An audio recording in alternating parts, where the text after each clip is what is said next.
kutangaza. Bwana yakabudike katika madhabahu haya. Bwana yakabudike mchungaji Jehova. Bwana yakainua mchungaji Mazia. Asante Bwana wa majeshi, asante Mungu wa miungu, na ninaomba haya yote katika jina la Yesu Kristo.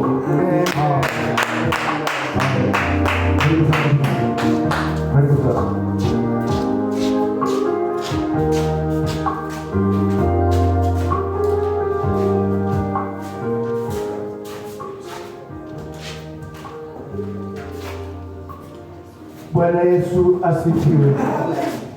Ni wakati nafasi nyingine iliyo njema ambapo namshukuru Mungu kwa ajili ya wema wake alio nao kwa ajili ya maisha yetu. Najua ya kwamba yeye ni mwaminifu, kila wakati anatuwazia yaliyo mema. Sisi si wazuri kuliko wale ambao walikufa. Bwana asifiwe. Lakini ni kwa ajili ya neema yake ndiposa tuko hai. Na sasa uhai tulio nao ni deni kwake Mungu. Na inabidi sisi tusimame kwa ajili ya kumtetea yeye. Bwana asifiwe. So kila mmoja anayepumua ni kwa ajili yake Mungu. Na Mungu ametupa huu uhai kwa kusudi yake. Bwana asifiwe. Hatuko tu duniani kwa ajili ya kuconvert oxygen, lakini tuko hapa kwa ajili ya majukumu ya Bwana. Bwana asifiwe. Na majukumu ya Bwana inabidi kujitolea, kwa sababu usipojitolea kweli hautayakamilisha. Bwana asifiwe. Kuna mengi ya dunia ambayo yapo kwa ajili ya kutufunga, lakini Bwana anataka wale ambao wanajitolea. Amen. So tunaingia, karibu sister, karibisha sister yetu. Amen. Karibu katika jina la Bwana Yesu Kristo. Amen. Amen. So tunaingia katika maandiko. Topic yetu ni kuhusu mshindi. Bwana asifiwe. So sisi ni washindi katika Bwana. Sisi ni washindi. Tunajitai kuwa washindi kwa sababu yule aliyetutangulia alifanya gani? Alishinda. Na yeye akatangaza wasiwasi ya kwamba nimeyashinda, na vile nimeyashinda hata nanyi mtafanya gani? Mtayashinda. Bwana asifiwe. So na ndiposa hiyo ni topic yetu ya kwamba sisi ni nini? Ni washindi. Licha ya kupita katika mapito unayoiona ya kwamba ni magumu, lakini usiwe na moyo wa kuona ya kwamba haya magumu yananilemea. Jione ya kwamba wewe ni mshindi. Bwana asifiwe. Kwa sababu katika kuona kwako ndivyo utakavyokuwa. Unavyojiona na kujitarau, hivyo ndivyo maisha inakuwa. Bwana asifiwe. Lakini unapojiona ya kwamba wewe ni mshindi, licha ya mapito ambayo unayapitia, ya kwamba unaandaa ushindi wako. Bwana asifiwe. So sijui unaona nini? Unaona kushindwa? Unaona kazi kuisha? Unaona uchumi ngumu? Ama unaona Mungu anakutetea? Unaona Mungu anakufukisha? So kuona kwako ndivyo kunatengeneza maisha yako ya kesho. Bwana asifiwe. So sijui wewe unaona nini? Jana isichalishe. Bwana asifiwe. Ya jana kunaweza kuwa kweli ni kulikuwa kugumu, lakini aja jana yako ikawe lezo ya kwamba leo yako utengeneze kwa ajili ya nini? Ya kesho. Bwana asifiwe. Lakini jana yako isitabiri kesho yako. Aja jana yako ikawe sasa ni marudio ya leo ili ukatengeneze kwa ajili ya kesho. Amen. Na Bwana atakuinua. Hallelujah. So tumefika subtopic ya 8. Na subtopic ya 8 tunajifunza kuhusu nini? Obedience. Bwana asifiwe. Amen. Obedience. Ambayo tunajifunza ni topic yetu ya ngapi? Ni subtopic ya 8. It is obedience. Bwana asifiwe. So tunaona ya kwamba obedience tunakuja kuiona ni silaha ya aina gani, na inatumika kwa njia gani, na inatupa ushindi kwa njia gani. Bwana asifiwe. Amen. Kwa sababu ni silaha ambayo Mungu mwenyewe alifanya gani? Alitupa. Na akasema ya kwamba utakapotumia hii silaha unaenda kwa nini? Unaenda kwa mshindi. Bwana asifiwe. Amen.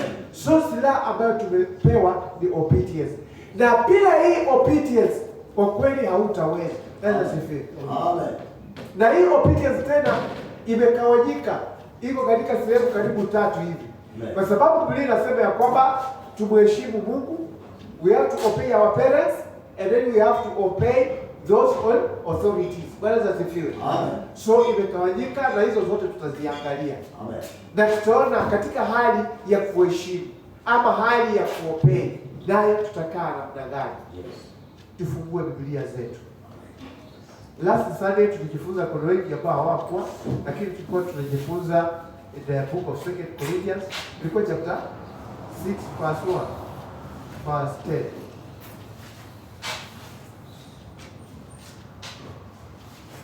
Wakorintho wa pili 6:10. Tutaanzia tu hapo tukiendelea. Ndiye pata anaweza tusaidia.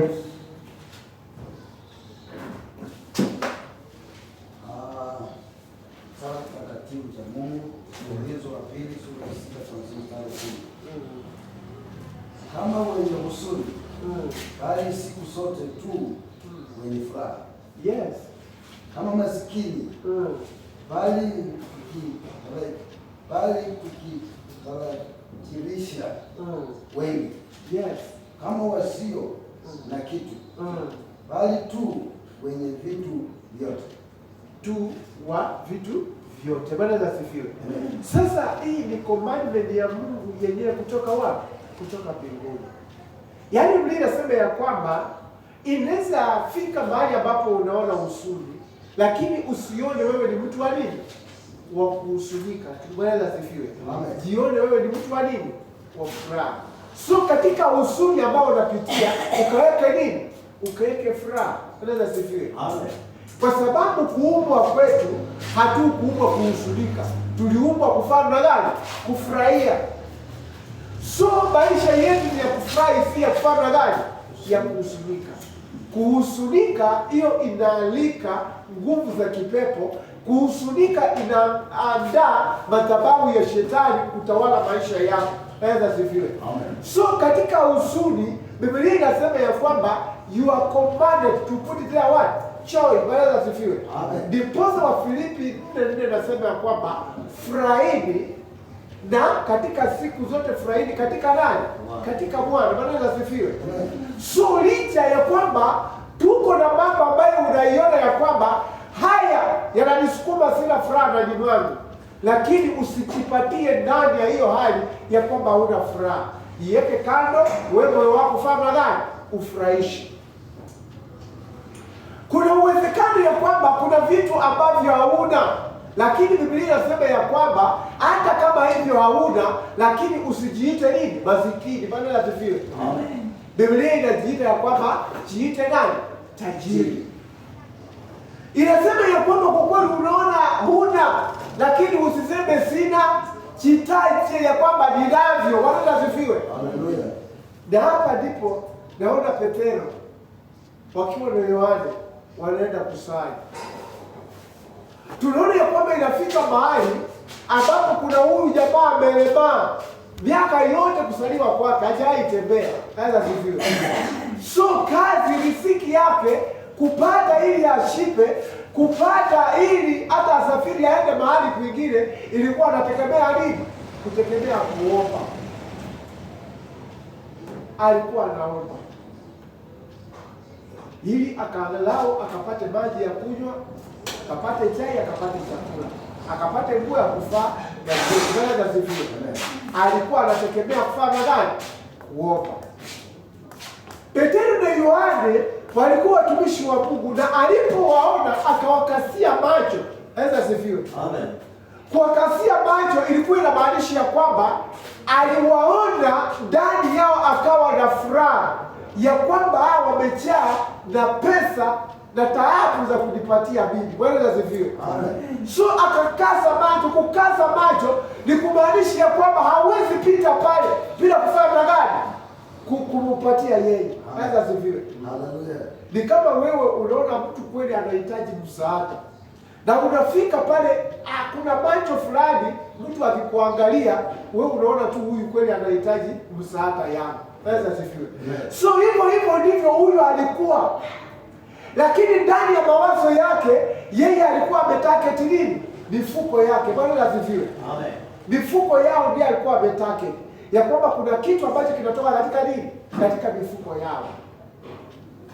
Hao walipofika pale, Petro akamwambia ya kwamba pesa unayohitaji hiyo mimi sina, lakini nilicho nacho, Bwana asifiwe, nitakupa. Na ni katika jina la Bwana amuka na ufahamu nani na uende. Huyo aliamuka na kuenda akafurahi. Bwana asifiwe. So shida yake yote ikafahamu nani ikaisha. Sasa wewe akili yako inaweza kuwa imeweka katika vitu ambavyo ni vya dunia hivi, na ambavyo hata haviwezi kukusaidia, kwa sababu hiyo pesa alikuwa amesanya tangu asaliwe. Bwana asifiwe. Alikuwa amesanya, lakini hiyo pesa haikumsaidia fahamu gani atembee. Hiyo pesa haikumsaidia itoe katika ulemavu wake. Lakini tunaona ya kwamba hawa watumishi wa Mungu walipofika pale walimpatia kile ambacho hajawahi pokea. Bwana asifiwe.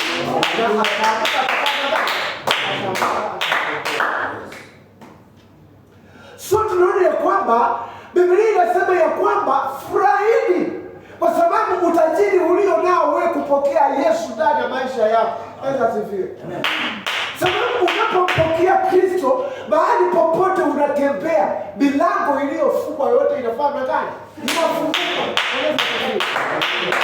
Unaenda mahali watu ni wagonjwa, lakini hata utawaombea kupita kwako tu wanapata amani, wanapona. Wakati uko na nani? Uko na Kristo ndani mwako, ambapo yule ambaye hapo na pesa zimejaa katika benki akipita pale watu wanaumia, wanateseka. So ni yupi wa maana? Wewe ulio na Yesu ni wa maana kuliko yule ambaye amejaza vyote lakini havina msaada kwa watu. Bwana asifiwe. Kwa sababu wewe ni msaada kwa watu wengi. Wewe umepepa dunia ndani ya mikono yako. Bwana asifiwe. Katika maombi yako wengi wanapona. So wewe ni mtu wa maana kuliko yule ambaye hako na pesa zinalaliana kwa benki. Bwana asifiwe. Amen.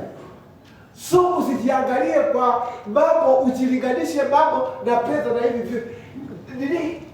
Tafakari ule ukuu ambao uko nao ndani ya maisha yako. Bwana asifiwe. Na isifike mahali ambao unaanza kujitarau. Jifurahie, jione wewe ni tajiri. Na ndiposa Yesu kule msalabani akasema ya kwamba nimefanyika masikini ili nanyi mkawe nini? Mkawe tajiri. Bwana asifiwe. So kule msalabani alitadauliwa, akafuliwa nguo kuonyesha aibu, yaani kuenda huko kuonekana hana lolote. Bwana Yesu asifiwe. Amen. Lakini hayo yote yalifanyika ili nasi tukae katika nini? Katika utajiri. Bwana Yesu asifiwe. Amen. Na ndio tunajisifia. Hebu tuangalie the book of what? Exodus chapter 19 verse 5. Kutoka 19 kutoka 19 mstari wa 5.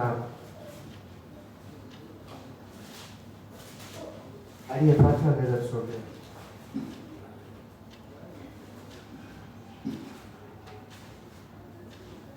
Exodus.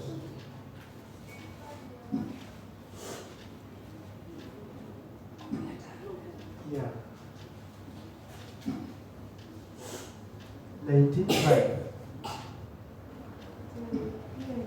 In the book of Exodus 19, verse 5, the Bible says, now if you obey me fully,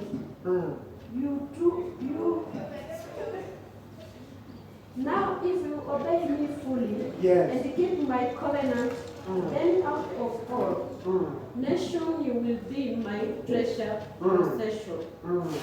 Although the whole earth is mine, and you will be for me.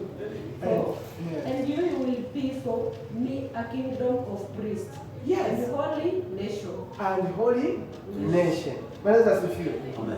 So, hiyo ni faida ambayo Mungu anafanya gani? Anatupatia. Anasema if you obey me. Bwana asifiwe. Kama wewe utamheshimu. Na Biblia inasema ya kwamba fully obey. Bwana asifiwe.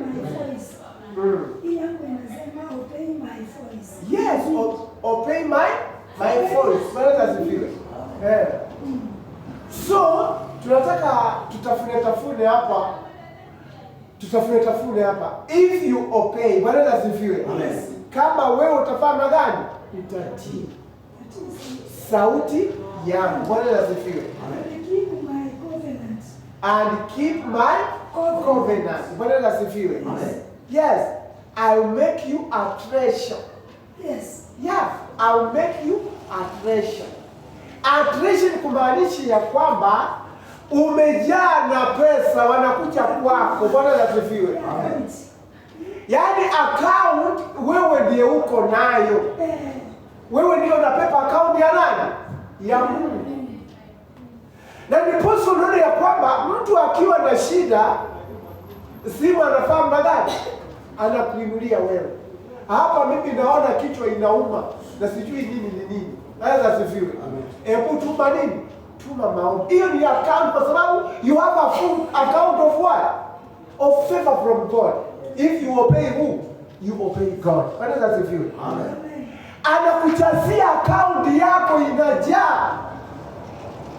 So ukitaka kuona ya kwamba account yako inajaa, unatafutwa. Naweza sifiwe. Unatafutwa. Lakini ukiona ya kwamba Januari inapoanza imeenda mpaka Disemba, hakuna mtu hata wa kukutafuta kwa ajili ya maombi, hakuna mtu anayekutafuta kwa ajili ya huduma fulani ambao Mungu aliweka ndani mwako, ujue ya kwamba your account is what? Is zero. Is zero. It is zero. Bwana asifiwe. Yeah, na sasa inamaanisha ya kwamba wewe haujafanya na nani? You have not obeyed what? You have not obeyed God. Bwana asifiwe. Amen. That's why your account is what? Is zero. Is zero. So ikiwa zero, wewe hapa duniani you are useless. Sababu ulikuja hapa duniani na nini? Na kusudi. Bwana asifiwe. Amen. Na hili kusudi hili likabana gani? Likatimie. Lakini sasa Mungu anataka ajifunie kwako. Lakini wewe hauna chochote cha kufanya gani? Cha kupeana. Na tena Biblia inasema ya kwamba if you obey fully, Bwana asifiwe. Amen. Yaani kumaanisha ya kwamba tuko na fully obey, we have partial obey, and then what? Delayed obey, and then maybe postponing obey. Bwana asifiwe. Yeah. Kuna mwingine ndiye anaenda kanisani lakini anasema ya kwamba haya yangu acha nifanye Mungu nitamheshimu baadaye. Bwana asifiwe. Miaka vile inasonga ndio nitafanya gani? I obey my God.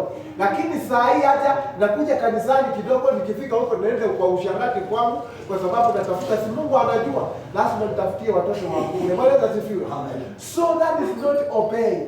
Wewe Mungu haezi enda pamoja nawe. Bwana asifiwe. Amen. Mungu haendi pamoja nawe. You are not his or her treasure. Bwana asifiwe. Amen. Then kuna kitu ambacho tunaita partial. Partial. Bwana asifiwe. Amen. Partial obey. Partial obey, ukija kanisani hivi, kwa kweli tusikize neno, utatii kwa muda kidogo, lakini unakumbana na mambo ingine kule. Ikifika Friday, Thursday huko, hasa neno la Mungu limeoperate, unafanya vituko zako. Bwana asifiwe. Hiyo ni partial obey. So hiyo it is termed as what? Disobedience. Bwana asifiwe. Sababu Biblia hapa inasema if you obey God fully, Bwana asifiwe. Then he will make you to be a treasure. Bwana asifiwe. He will make you to be a treasure. Na tumeona ya kwamba treasure ni wewe unaenda kuweka nini? Vitu zake Mungu. Bwana asifiwe. Na mtu anayeweka vitu ni kumaanisha ya kwamba tayari yeye anaposesi hizo vitu kwa sababu Mungu anakuamini. Bwana asifiwe. So Mungu hukuamini na kukuwekea vitu, jambo rahisi to obey his word, his voice. Bwana asifiwe. Ikiwa saa 9 anakuambia ya kwamba amka uombe, wewe unaamka unafanya gani? Unaomba because you obey. Na unapoamka hivyo, basi Mungu anafanya gani? Anakuchaza. Anajua ya kwamba huyu mtoto wangu. Hebu tuangalie Abrahamu. Abrahamu ikawa siku moja Mungu anamwambia ya kwamba amka utoke katika nchi ya baba yako hii uende. Abrahamu mwenyewe mahali anaambiwa aende hajui, hajawahi enda huko. Bwana asifiwe. Hajawahi enda. Bwana asifiwe.